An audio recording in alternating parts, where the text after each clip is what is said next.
Good to see you again on our channel. Benny Andersson, 77 years old and a member of the legendary ABBA band, has spoken up about the reasons the band would never reunite.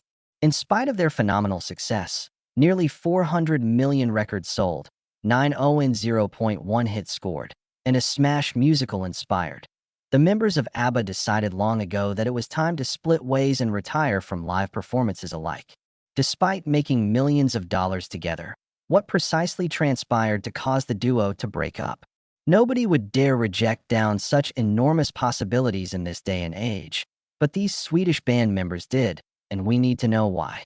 When Benny Andersson joined the Hep Stars, the Swedish pop band often referred to as the Swedish Beatles, at the tender age of 18, the road that would later become ABBA was set in motion.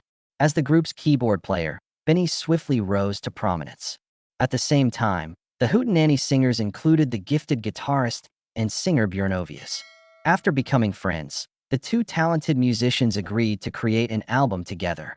While on vacation in Cyprus in the mid-1960s, they met.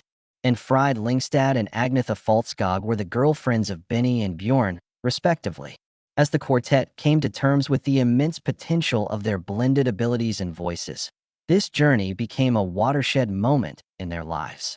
The four performers performed their songs and music in the unusual and uplifting Cypriot setting.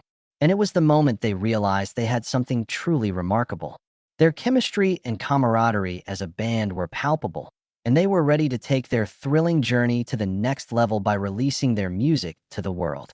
A heartfelt meeting with a Salvation Army soldier they encountered on the island served as the inspiration for the band's debut track, Hailed Man.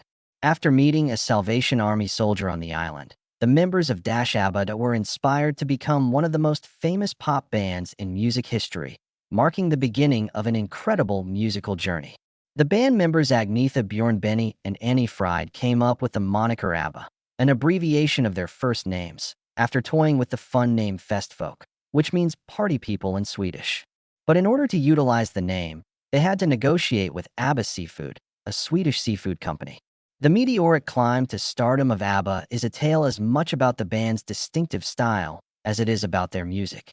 Oh, Sandström, a former biology teacher turned costume designer, gained famous for creating ABBA's ostentatious outfits. They were seen as trendsetters thanks to each member's unique flair. The fact that they were able to take advantage of a provision in Swedish legislation that permitted tax deductions for performance attire that was excessive for casual wear is quite remarkable. With their entry, Waterloo, ABBA became the first band in Eurovision history to win the contest in 1974. With this triumph, they were the first band hailing from a non-English-speaking nation to consistently dominate charts in English-speaking nations, catapulting them to global fame. Despite some early setbacks, ABBA went on to become a global sensation. Their appearances on SNL and The Mike Douglas Show helped them achieve popularity in the United States. Because of monetary embargoes, they were even compensated in crude goods when their music made it to the Soviet Union. When the members of the band chose to tie the knot, though, things started to change. Both marriages sadly ended in divorce, which had a devastating impact on ABBA's growth and survival. In 1971, Agnetha and Björn were married, and Benny and Annie Frid were also married.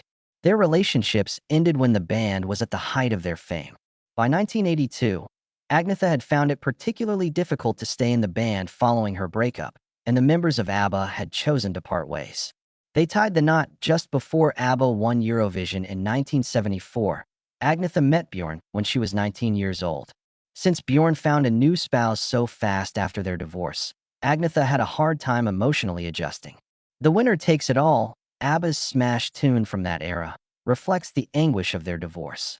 Agnetha said that singing helped her deal with her emotions, even if she struggled with the task. The band members came to the realization in 1982, during a tour, that the dissatisfaction with making music was a direct result of the divorces. It's easy to envision how challenging it would be for divorced couples to work together, particularly on something as artistic and creative as music. In an interview with Lorraine on ITV, Benny Andersson addressed the breakup of ABBA. Although he acknowledged that the band's 1982 split was due to other circumstances, he singled out the divorce as the primary one. He went on to say that the divorces of Benny and Friedlingstad and Björn Ulvaeus and Agnetha Falskog had a bad effect on their working relationships to the point that they could no longer work together effectively.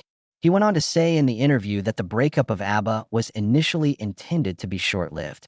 Tim Rice approached Benny and Bjorn in the early 1980s about writing music for stage musicals, delaying any reunion preparations. They didn't see a need to return to performing as ABBA, as Benny remarked, because they enjoyed working in theaters so immensely. A staggering $1 billion was offered to rejoin ABBA for concerts in 2000, but they politely declined. Benny elaborated on how, despite the substantial amount, they still didn't feel it was suitable. In 2021, to the pleasure of their fans all over the world, the legendary band revealed a revolutionary virtual reunion tour. In 2016, ABBA proposed the notion of a virtual reunion by announcing their intention to use cutting-edge technology to create a digital concert experience.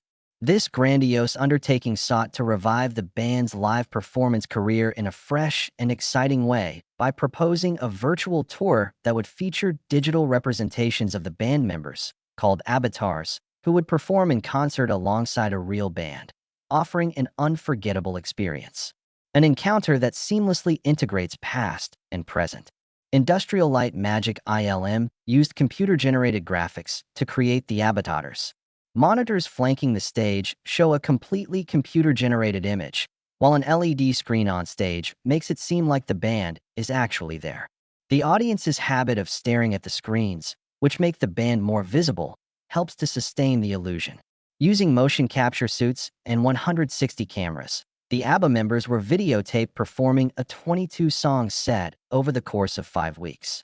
Their actual actions served as inspiration for the dance, which was recorded using younger body duplicates. In addition to a live instrumental band, the digital band performs the song using the original voice recordings.